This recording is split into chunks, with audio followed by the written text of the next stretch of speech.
61세, 남편이 내민 통장 정리 서류를 보는 순간 40년 결혼 생활이 무너졌습니다. 제 이름으로 된 마지막 흔적마저 지우라는 그 종이 한 장. 저는 떨리는 손으로 집을 나왔습니다. 먼지 쌓인 재봉틀을 다시 꺼내고 시장 한 구석에서 바늘을 들었죠. 그런데 과거가 저를 놓아주지 않았습니다. 남편이 시장에 나타나 제 물건을 부수던 그날 뜻밖의 서류 봉투 하나가 모든 걸 바꿔놓았는데요. 오늘 제 이야기를 끝까지 들어주시면 바닥에서 어떻게 다시 일어날 수 있었는지 알게 되실 거예요. 그리고 어느 지역에서 시청하고 계신지 댓글 한 번씩만 부탁드립니다. 여러분의 이야기도 듣고 싶습니다. 그럼 지금부터 제가 겪은 40년의 이야기를 있는 그대로 말씀드릴게요. 본문에 앞서 구독과 좋아요는 저희에게 큰 힘이 됩니다. 저는 61세 윤명자입니다. 이 나이가 되어서야 제 이름을 또렷하게 부르게 됐다는 게 참 웃기면서도 서글프더라고요.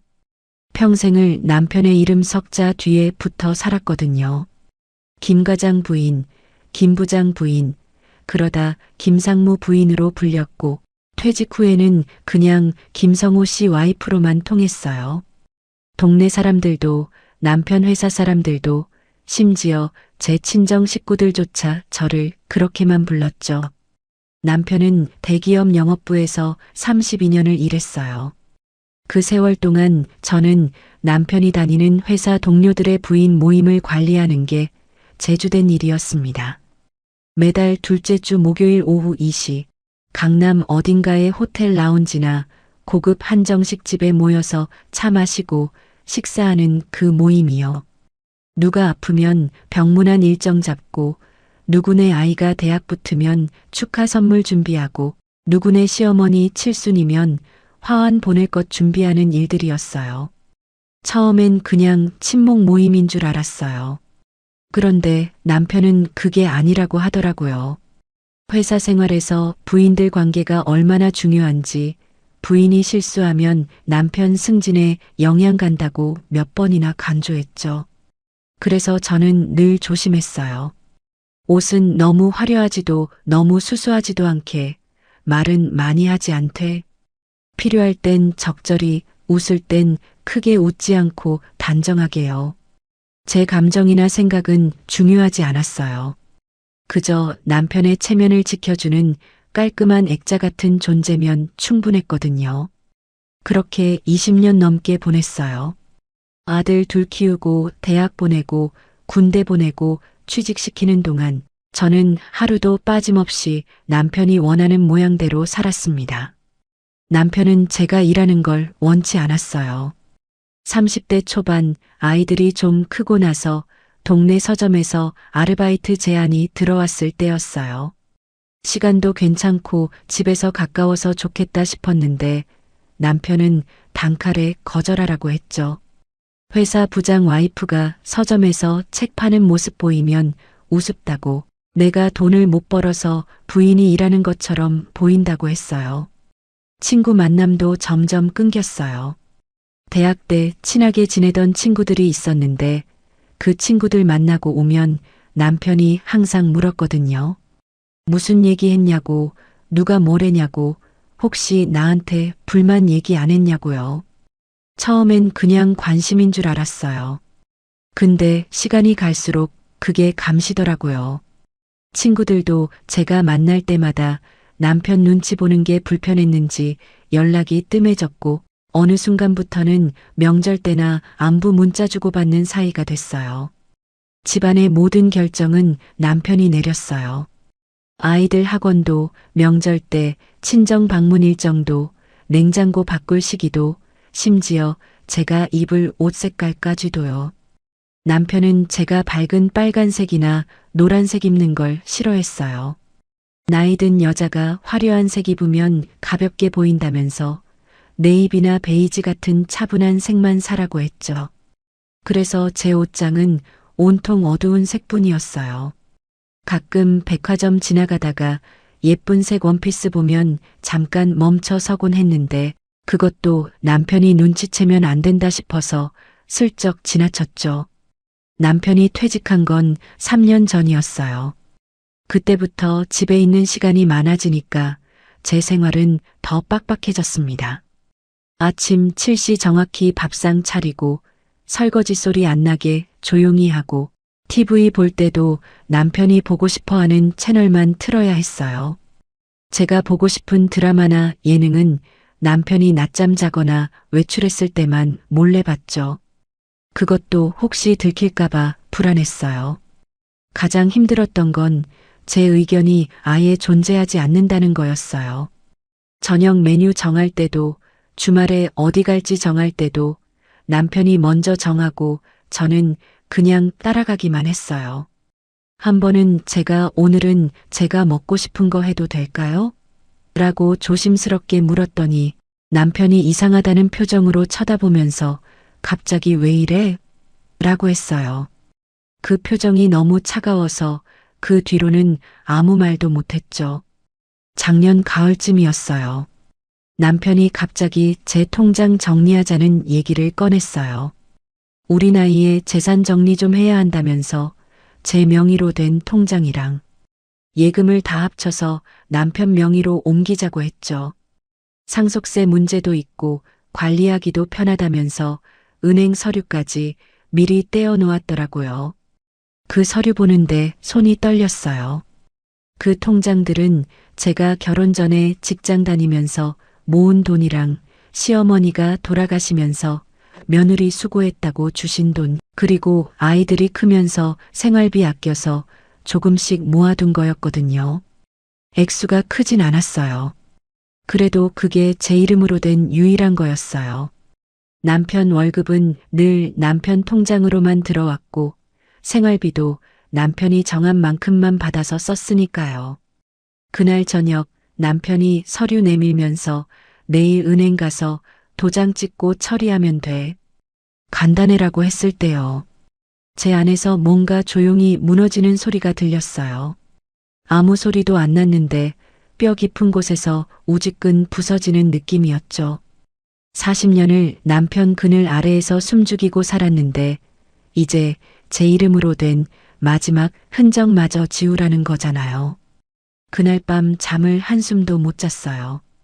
천장만 바라보면서 생각했죠. 나는 도대체 뭘 위해 이렇게 살아왔나? 내 인생에서 내가 선택한 게 단 한 번이라도 있었나? 이대로 살다가 죽으면 내 묘비에는 뭐라고 적힐까요? 김성호의 부인, 그것밖에 없겠다 싶었어요. 새벽에 일어나서 거울을 봤어요. 거기 비친 제 얼굴은 61년을 살았는데도 윤명자가 아니었어요. 그냥 누군가의 아내, 누군가의 엄마, 누군가의 며느리일 뿐이었죠. 주름 가득한 그 얼굴을 보면서 처음으로 물었어요. 저한테요. 명자야, 넌 정말 이대로 괜찮은 거야? 그 질문에 대답하지 못하고 그냥 멍하니 서 있는데 남편이 일어나서 화장실 가는 소리가 들렸어요. 저는 후다닥 부엌으로 가서 아침 준비를 시작했죠. 습관이었으니까요. 근데 가스레인지 앞에 서서 계란 프라이 부치는데 눈물이 나더라고요.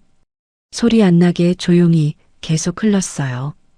그날 이후로 며칠 동안 남편은 계속 은행 가자고 재촉했어요.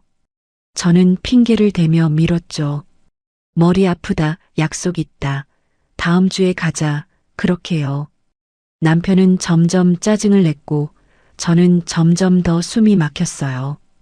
그러던 어느 날 밤 남편이 잠든 사이에 저는 조용히 거실로 나왔어요. 그리고 남편이 준비해둔 그 서류를 다시 꺼내봤습니다. 제 이름 석자 옆에 도장 찍을 자리가 텅 비어 있었어요. 그 빈칸을 보면서 생각했죠. 여기에 도장을 찍는 순간 나는 완전히 사라지는 거구나. 그럼 나는 그냥 이대로 사라져도 되는 사람인 걸까요? 더 이상 버틸 수 없다는 생각이 들었어요. 그 서류를 보고 난 다음 날 아침 남편이 출근 골프 모임에 나간 사이 저는 집을 나섰습니다. 어디로 가야 할지도 몰랐어요. 그냥 걷다가 버스 정류장에서 한참을 서 있었죠. 지나가는 사람들 보면서 생각했어요. 저 사람들은 다 어디로 가는 걸까? 나는 어디로 가야 하는 걸까요? 한참을 망설이다가 구청으로 향했어요. 이혼 상담을 받으려면 구청에 가야 한다는 얘기를 어디선가 들은 것 같았거든요. 구청 건물 앞에 서니까 다리가 떨렸어요. 저한테 이혼이라는 단어는 평생 남의 일이었는데 이제 제가 그 단어 속으로 걸어 들어가야 한다는 게 믿기지 않았죠. 민원실 문을 열고 들어갔는데 어디로 가야 할지 몰라서 한참 헤맸어요. 안내 데스크에서 조심스럽게 물어봤죠. 이혼 상담은 어디서 받는지요? 직원분이 3층 가족관계 등록과로 가라고 친절하게 알려주셨어요. 엘리베이터 타고 올라가는데 심장이 터질 것 같았어요. 상담실에 앉아서 처음으로 제 사정을 남한테 얘기했어요. 40년을 참고 살았던 것들이 입 밖으로 나오니까 목소리가 자꾸 떨렸죠. 상담사분이 차분하게 들어주시면서 협의 이혼 절차를 설명해 주셨어요. 서류 작성하고 한 달 뒤에 다시 와서 확인하면 된다고요. 생각보다 간단하다는 말에 오히려 당황스러웠어요. 40년 결혼 생활이 서류 몇 장으로 정리된다는 게요. 그날 저는 협의이혼 의사확인 신청서를 작성했습니다.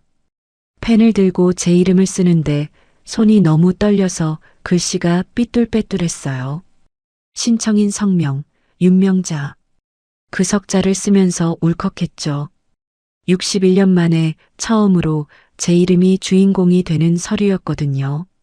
서류를 제출하고 나오는데 다리에 힘이 풀렸어요. 구청 복도 벤치에 주저앉아서 한참을 그냥 앉아 있었습니다. 지나가는 사람들은 아무도 신경 쓰지 않았어요. 그게 이상하게 위로가 됐죠. 여기선 아무도 저를 김성호 씨 부인으로 보지 않는다는 게요. 집으로 돌아가는 버스 안에서 문득 생각했어요. 이제 어디서 살아야 하나? 남편한테 이혼하자고 말하면 집에서 나가라고 할 게 뻔했거든요. 그날 저녁 남편이 집에 돌아오기 전에 저는 동네 부동산 사무소 몇 군데를 돌아다녔어요. 부동산 문을 열고 들어가는 것도 제 인생에서 처음이었어요. 중개사분이 물어보셨죠. 어떤 집 찾으시냐고요. 저는 작게 대답했어요. 원룸이요. 제일 싼 거요. 중개사분이 이상한 표정으로 쳐다봤어요. 제 나이에 원룸을 찾는 게 흔한 일은 아니었을 테니까요. 그분이 몇 군데 매물을 보여주셨어요. 월세 40만 원짜리 작은 방이었는데 제가 지금 사는 아파트 방 하나만 한 크기였죠. 화장실이랑 부엌이 붙어 있고 창문도 작았어요. 근데 이상하게 마음이 편했어요. 여기선 눈치 볼 사람이 없겠다 싶었거든요.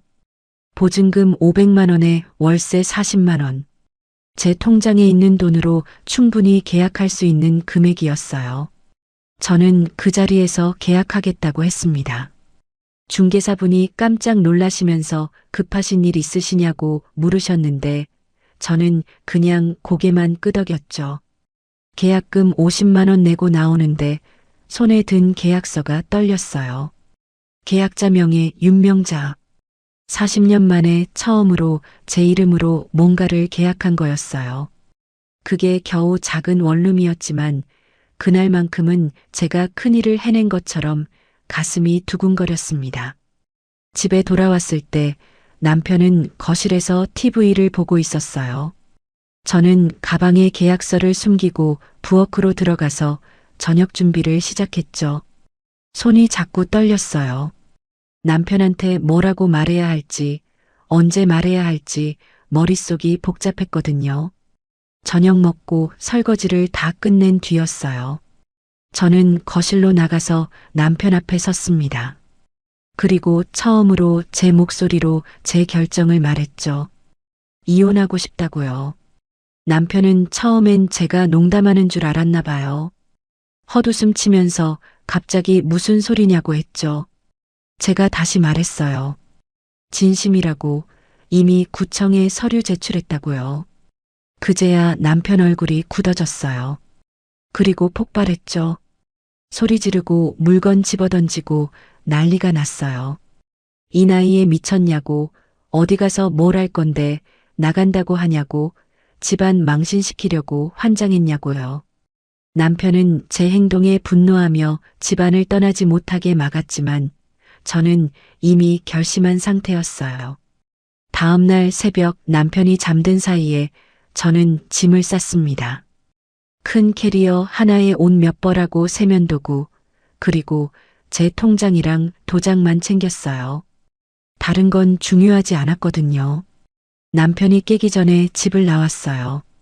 현관문 열고 나서는 뒤돌아보지 않았습니다. 40년을 살았던 집이었지만 그곳은 한 번도 제 집이었던 적이 없었으니까요. 새벽 공기가 차가웠는데 이상하게 숨이 잘 쉬어지더라고요. 원룸에 도착해서 짐을 풀었어요.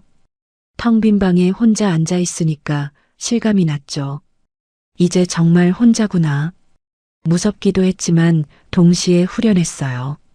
저는 제 이름으로 된 임대 계약서를 들고 나오며 40년 습관을 끊어냈습니다. 그런데 홀로 선 첫날 휴대폰이 미친 듯이 울리기 시작했어요. 시누이들한테서 온 전화였죠. 큰 시누이가 제일 먼저 전화했어요. 오빠한테 뭘 어떻게 한 거냐고, 이 나이에 철도 없이 집 나와서 뭐 하려고 하냐고 소리쳤어요. 작은 시누이는 문자로 보냈죠. 조카들 생각은 안 하냐고, 엄마가 이러면 애들이 얼마나 창피하겠냐고요. 제 행동을 비난하는 시누이들의 연락이 몰려왔어요. 카톡, 전화, 문자가 쉴 새 없이 왔죠.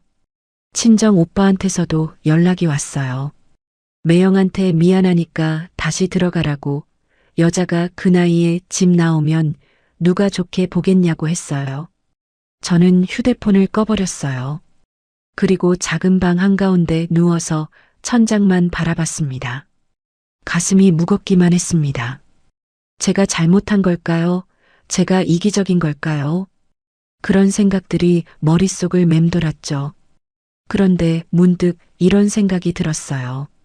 40년 동안 남편을 위해, 시댁을 위해, 자식들을 위해 살았는데 단 한 번 저를 위해 선택한 게 왜 이렇게 큰 죄가 되는 걸까요? 원룸에서의 첫 주는 혼란스러웠어요. 아침에 눈 뜨면 어디서 뭘 해야 할지 몰라서 그냥 멍하니 앉아 있곤 했죠. 40년 동안 매일 아침 남편 밥상 차리는 게 제 하루의 시작이었는데 이제 그럴 필요가 없으니까 오히려 손이 어색했어요. 냉장고엔 김치하고 계란밖에 없었고 혼자 먹는 밥은 왠지 목으로 안 넘어가더라고요. 통장 잔고를 확인했어요. 보증금이랑 당장 생활비 쓰고 나니까 360만 원 정도 남아 있었죠. 월세 40만 원씩 내면 몇 달 버틸 수 있을까 계산해 봤는데 아무리 아껴 써도 1년은 어려울 것 같았어요. 일을 해야 한다는 생각이 들었죠. 그런데 61세에 어디서 뭘 할 수 있을까요? 며칠 동안 동네를 걸어 다녔어요. 식당 유리문에 붙은 구인 광고도 받고 마트 청소 일자리 공고도 봤어요.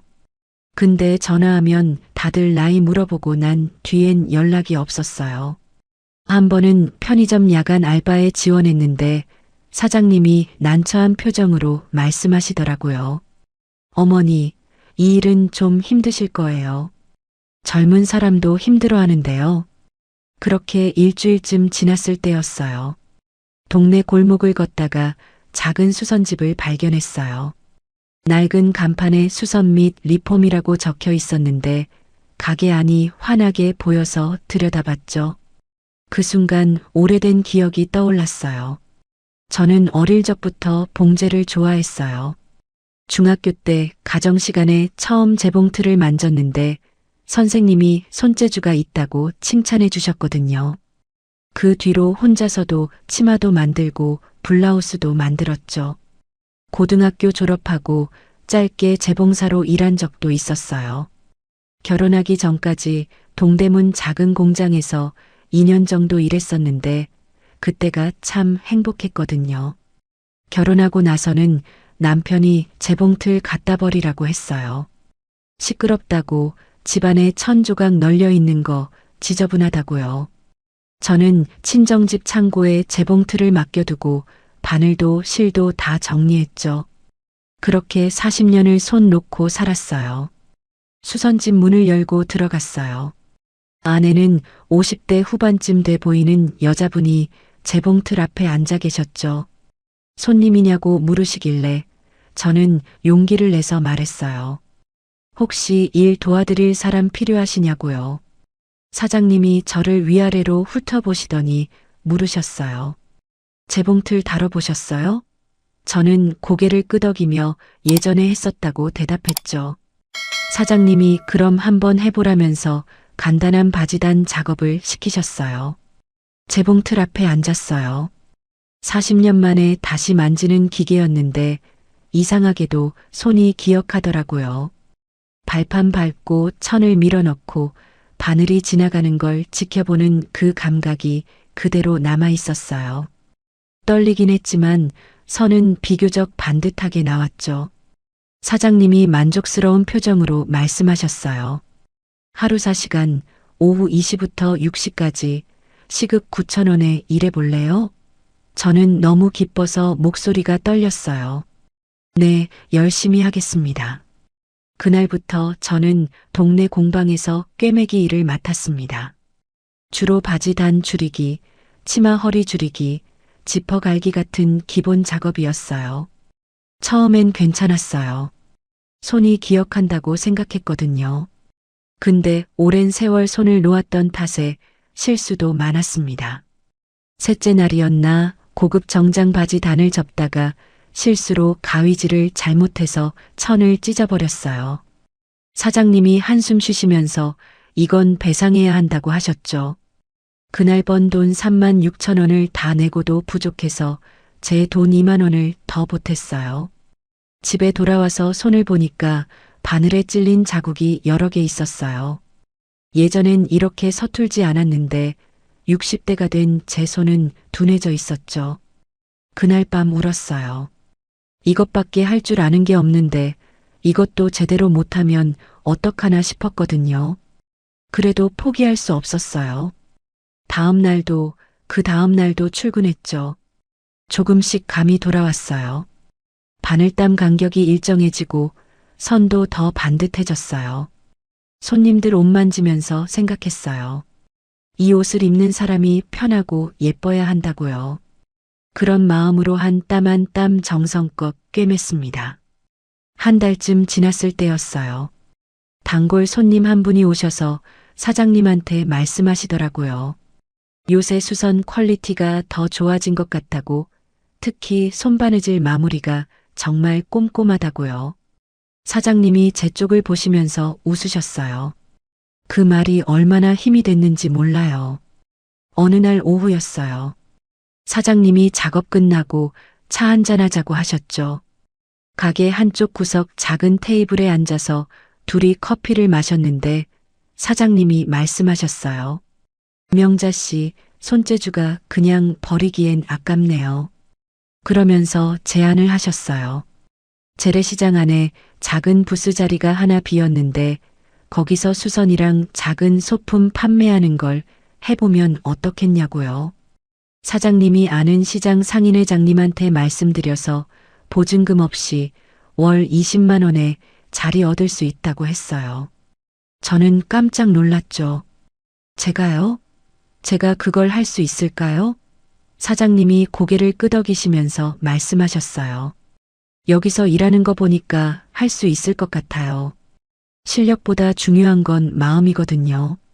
명자 씨는 마음이 있어요. 그날 밤 원룸에 돌아와서 생각했어요. 제 가게를 갖는다는 건 상상해 본 적도 없는 일이었거든요. 40년 동안 남편 뒷바라지만 하다가 이제 와서 제 이름으로 장사를 한다고요? 무섭기도 했지만 동시에 설레기도 했어요. 며칠 고민했어요. 통장 잔고를 계산해 봤죠. 월세 내고 생활비 쓰고 나면 빠듯했지만 시장 부스 월세 20만 원은 낼 수 있을 것 같았어요. 재봉틀은 친정집 창고에 있던 걸 가져오면 되고 천이랑 부자재는 동대문에서 조금씩 사면 될 거예요. 결심했어요. 해보자고. 지금 안 하면 평생 못할 것 같다고요. 사장님한테 전화드려서 하겠다고 말씀드렸어요. 사장님이 기뻐하시면서 시장 상인회장님한테 연락해 주셨죠. 그렇게 저는 재래시장 한 구석에 작은 수선 부스를 얻었습니다. 2평도 안 되는 좁은 공간이었지만 그곳은 제 이름으로 된 첫 번째 가게였어요. 간판도 달았죠. 명자 손바느질이라고요. 부스를 준비하면서 친정집 창고에서 재봉틀을 꺼냈어요. 먼지 쌓인 낡은 기계였지만 제가 20대 때 쓰던 거였거든요. 기름치고 청소하고 시험 삼아 돌려보니까 아직 잘 돌아가더라고요. 40년 만에 다시 만난 오랜 친구 같았어요. 개업 첫날 손님이 한 명도 안 왔어요. 그냥 부스에 앉아서 지나가는 사람들만 봤죠. 둘째 날도 마찬가지였어요. 그런데 셋째 날 할머니 한 분이 오셔서 치마단 좀 줄여달라고 하셨어요. 제 첫 손님이었어요. 정성껏 작업했죠. 손바느질로 마무리까지 깔끔하게 해서 드렸더니 할머니가 흡족해 하시면서 다음에 또 온다고 하셨어요. 그날 번 돈이 5천 원이었는데 그 돈이 평생 번 어떤 돈보다 소중하게 느껴졌어요. 조금씩 입소문이 났어요. 손님이 하나 둘 늘어났고 단순히 수선만이 아니라 작은 가방이나 파우치를 만들어 달라는 주문도 들어왔어요. 저는 밤늦게까지 재봉틀 앞에 앉아서 작업했습니다. 힘들었지만 행복했어요. 제 손으로 뭔가를 만들고 그걸로 돈을 벌고 제 힘으로 살아간다는 게 이렇게 뿌듯한 줄 몰랐거든요. 밤늦게 집에 돌아와서 통장에 찍힌 입금 내역 볼 때마다 가슴이 벅찼어요. 그런데 한 가지 걱정이 있었어요. 혹시 남편이 알게 되면 어떡하나. 남편은 아직도 제게 연락했거든요. 돌아오라고, 내가 잘못했으니 다시 생각해 보라고요. 저는 답장하지 않았지만 만약 제가 장사하는 걸 알게 되면 또 난리를 칠 게 뻔했죠. 그 불안은 밤마다 제 잠을 흔들었습니다. 과연 제가 이 작은 행복을 계속 지킬 수 있을까요? 부스를 연 지 2달쯤 지났을 때였어요. 단순한 수선만으로는 수입이 적다는 걸 깨달았죠. 손님이 꾸준히 오긴 했지만 하루 벌어봐야 2만 원에서 3만 원 정도였어요. 월세랑 생활비 내면 남는 게 거의 없었죠. 어느 날 저녁 집에 돌아와서 옷장을 정리하다가 예전에 만들었던 작은 파우치를 발견했어요. 결혼 초기에 취미로 만들어뒀던 건데 1000조각들을 이어붙여서 만든 거였죠. 손에 들고 보니까 낡았지만 아직 튼튼하더라고요. 문득 생각했어요. 이런 걸 만들어서 팔면 어떨까요? 다음 날부터 밤에 작업을 시작했어요. 동대문에서 산 1000조각들을 이어붙여서 작은 외출용 가방을 만들었죠. 크로스백 형태로 어깨에 메고 다닐 수 있게요. 요즘 젊은 사람들이 쓰는 화려한 디자인은 아니었지만 제 나이 또래 분들이 실용적으로 쓸만하게 만들었어요. 첫 작품이 완성되는데 사흘이 걸렸어요. 안감도 넣고 주머니도 2개 달고 지퍼도 튼튼한 걸로 달았죠. 완성된 가방을 보니까 뿌듯했어요. 40년 전에 배웠던 기술이 이렇게 나오니까 신기하더라고요. 시장 부스에 가방을 걸어놨어요. 가격을 얼마로 받아야 할지 몰라서 고민하다가 3만 5천 원이라고 적었죠. 청값이랑 부자재값, 제 노동력 생각하면 최소한 그 정도는 받아야 할 것 같았거든요. 그런데 놀라운 일이 일어났어요.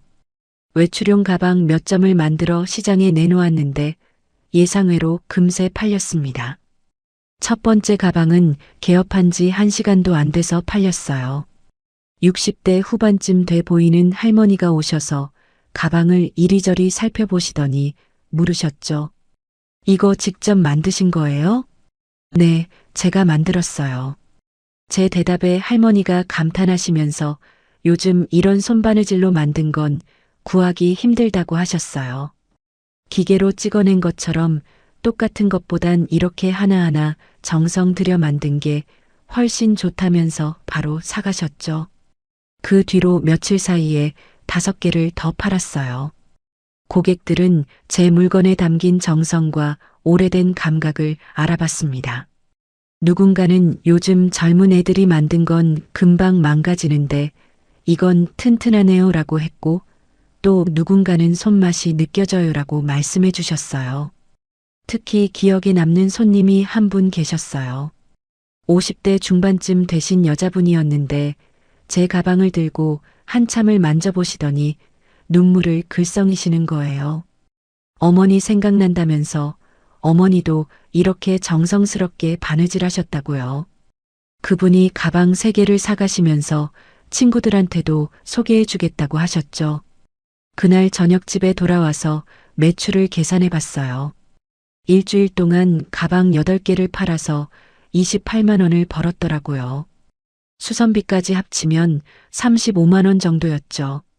한 달이면 140만 원 정도 벌 수 있다는 계산이 나왔어요. 월세 내고 생활비 쓰고도 조금씩 저축할 수 있는 금액이었습니다. 그날 밤 정말 오랜만에 제대로 잠을 잤어요. 불안하지 않았거든요. 제가 제 힘으로 먹고 살 수 있다는 확신이 생겼으니까요.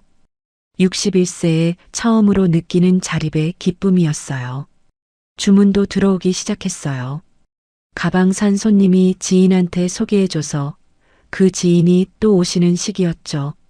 색깔 다른 걸로 만들어 달라는 주문도 있었고 좀 더 큰 사이즈로 만들어 달라는 요청도 있었어요. 저는 손님들 요구사항을 하나하나 메모해서 최대한 맞춰드렸죠. 일이 늘어나니까 밤 작업 시간도 길어졌어요. 시장 문 닫고 집에 와서 저녁 먹고 나면 밤 9시쯤 됐는데 그때부터 새벽 1시까지 재봉틀 돌렸어요. 손은 아팠지만 마음은 편했어요. 이건 제가 하고 싶어서 하는 일이었으니까요. 한 달쯤 지나니까 단골 손님들이 생겼어요. 시장 상인들도 제 가방을 사가셨고 그분들이 또 소문을 내줘서 손님이 계속 늘었죠. 어느 날은 부스 앞에 손님이 4명이나 줄 서서 기다리는 날도 있었어요. 그럴 때마다 가슴이 두근거렸죠. 수입이 안정되니까 작은 여유도 생겼어요. 마트에서 장 볼 때 가격표 보면서 고민하지 않아도 됐고 가끔은 좋아하는 빵집에 들러서 케이크 한 조각 사 먹을 수도 있었어요. 40년 동안 남편한테 손 벌려서 생활비 받던 때와는 완전히 다른 느낌이었죠.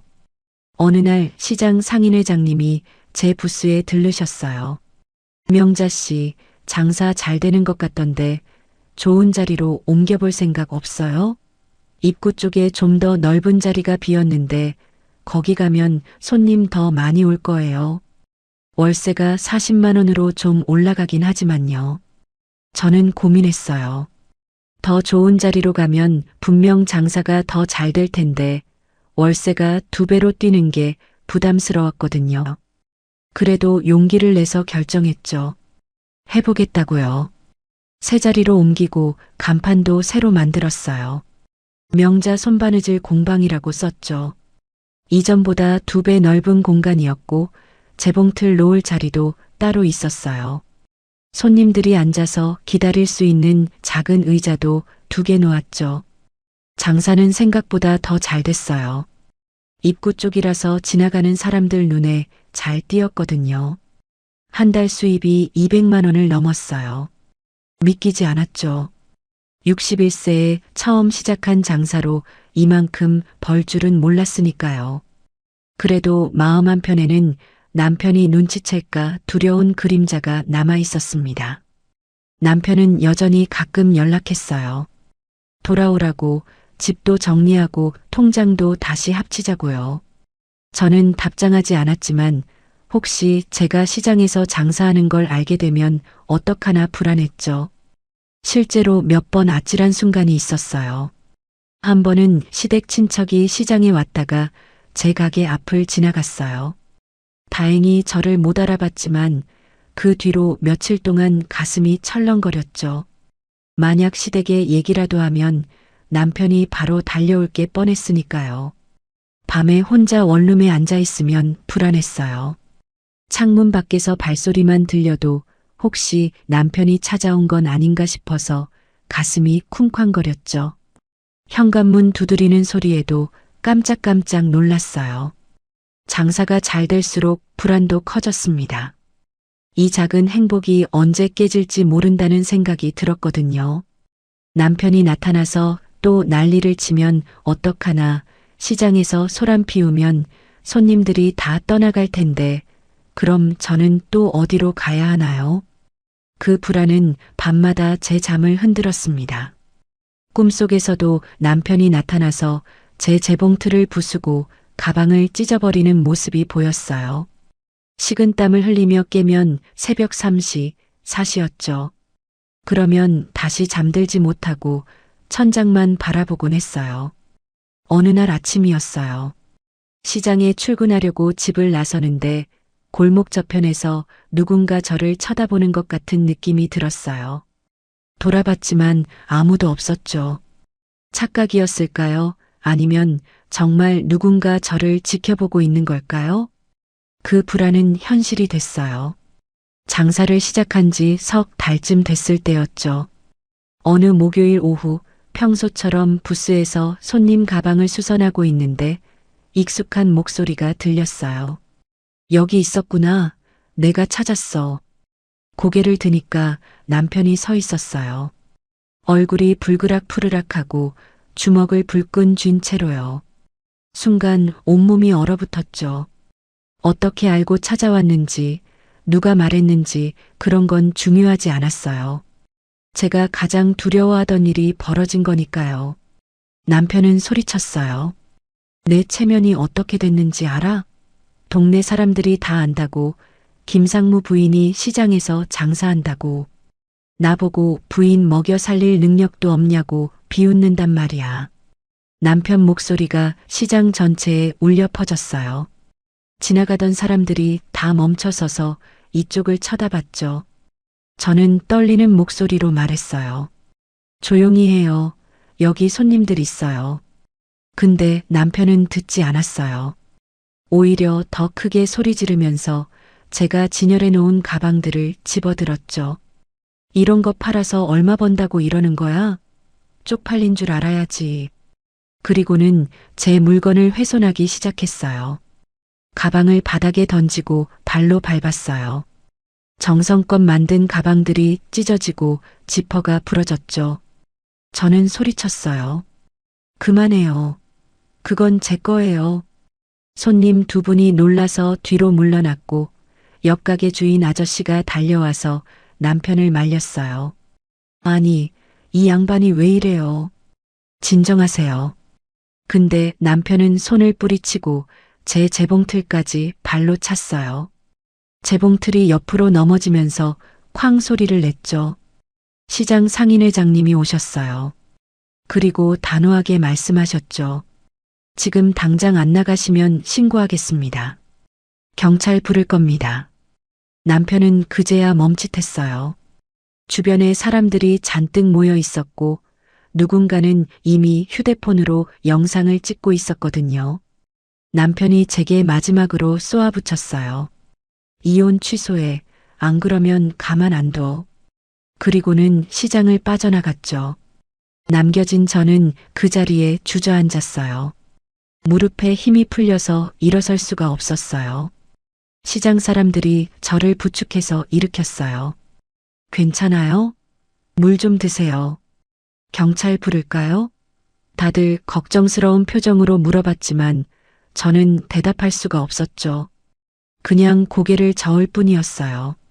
부스를 정리했어요. 바닥에 널린 가방 조각들을 주웠고 넘어진 재봉틀을 다시 세웠어요. 다행히 재봉틀은 크게 망가지진 않았지만 가방 5개는 완전히 못 쓰게 됐죠. 일주일 동안 밤새워 만든 것들이었어요. 그날 이후 가게는 잠시 문을 닫아야 했습니다.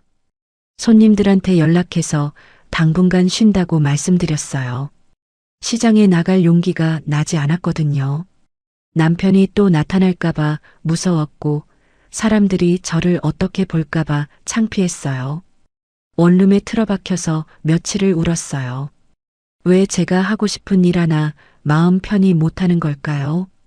61년을 살면서 처음으로 제 힘으로 뭔가를 이뤘는데 그것조차 지켜낼 수 없는 걸까요? 저는 다시 주저앉을 뻔했습니다. 사흘째 되던 날이었어요. 초인종이 울렸어요. 남편인가 싶어서 숨을 죽였는데 밖에서 여자 목소리가 들렸죠. 명자 언니, 저예요. 김은주요. 문을 열었더니 30대 후반쯤 돼 보이는 여자분이 서 계셨어요.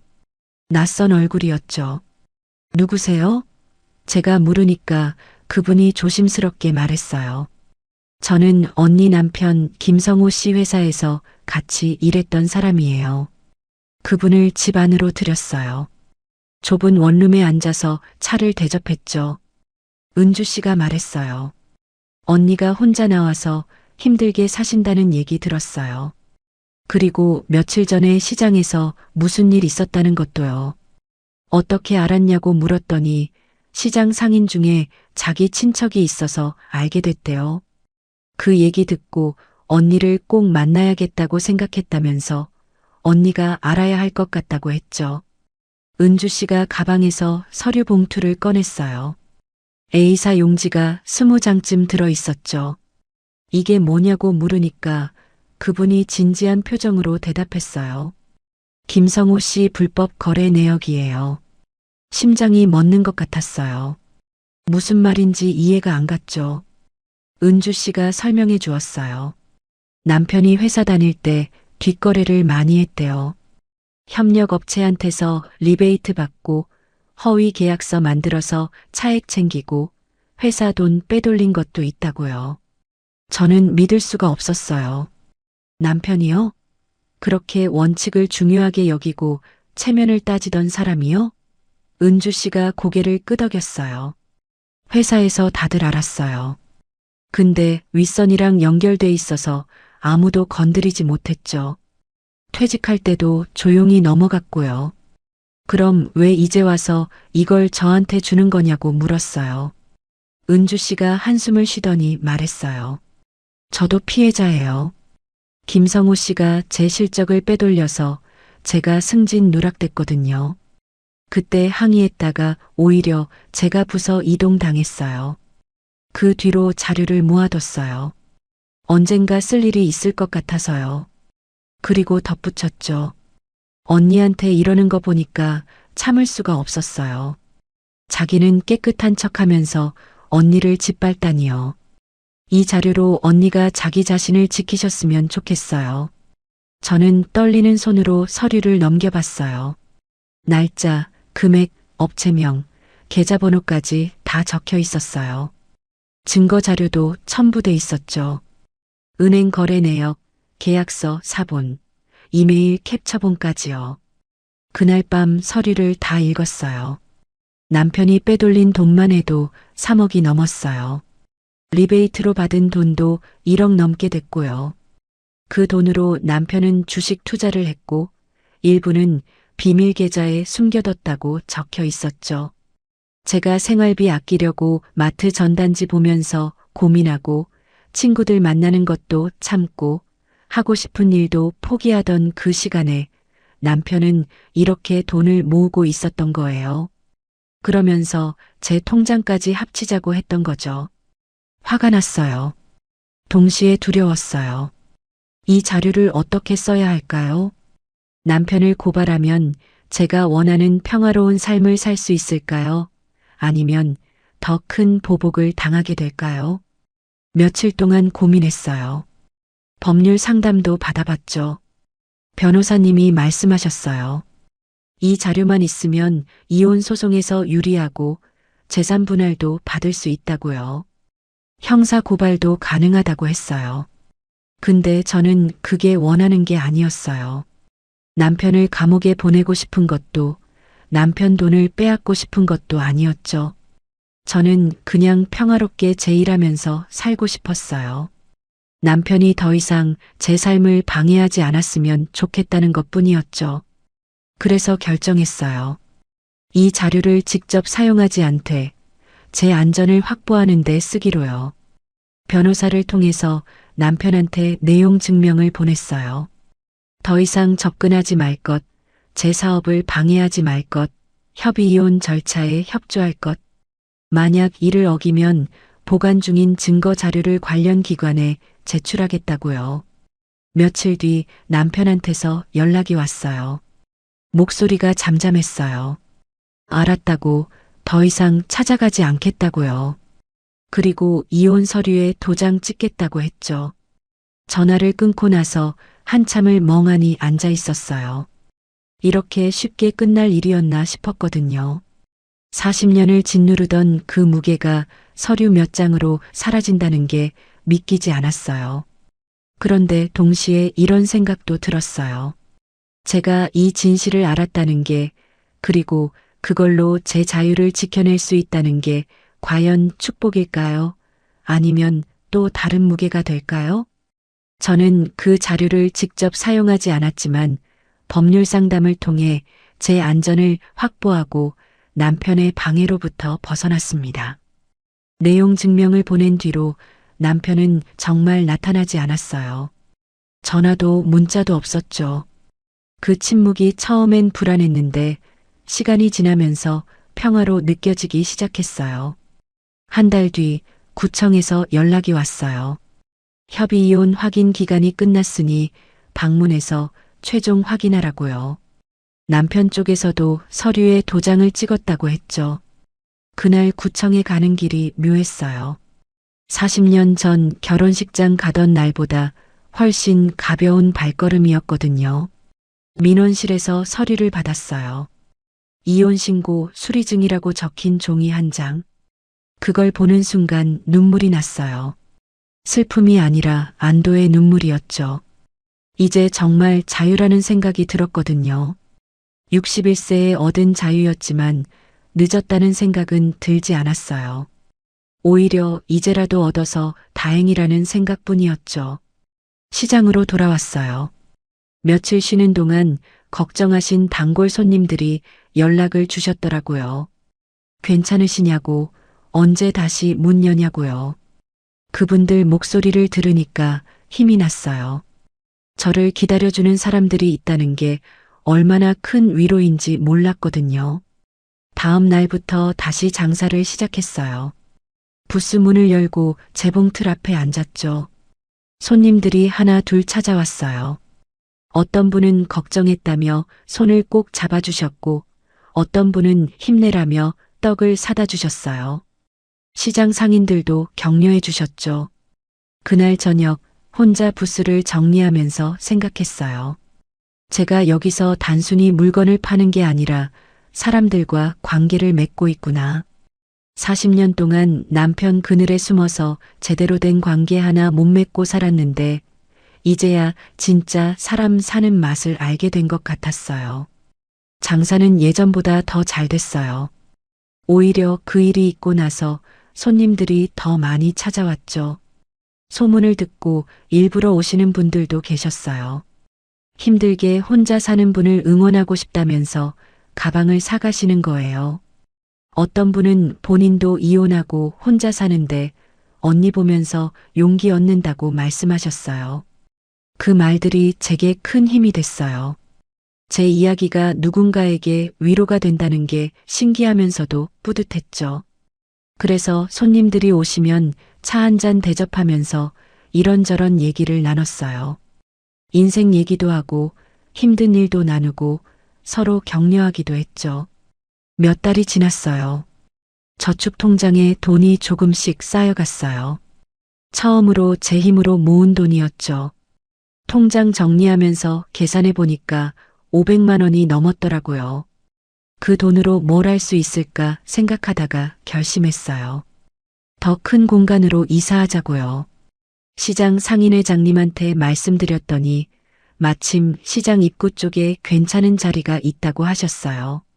10평 정도 되는 공간이었는데 월세는 80만 원이었죠. 부담되는 금액이었지만 한번 해보기로 했어요. 저축한 돈으로 보증금 내고 인테리어 조금 하면 될 것 같았거든요. 새 공간을 계약하고 준비하는 동안이 참 행복했어요. 벽지도 제가 고르고 조명도 제가 정하고 진열대 배치도 제 마음대로 했죠. 40년 만에 처음으로 제가 주인인 공간을 꾸미는 거였어요. 하나하나 선택하는 게 즐거웠어요. 시장 상인들이 도와주셨어요.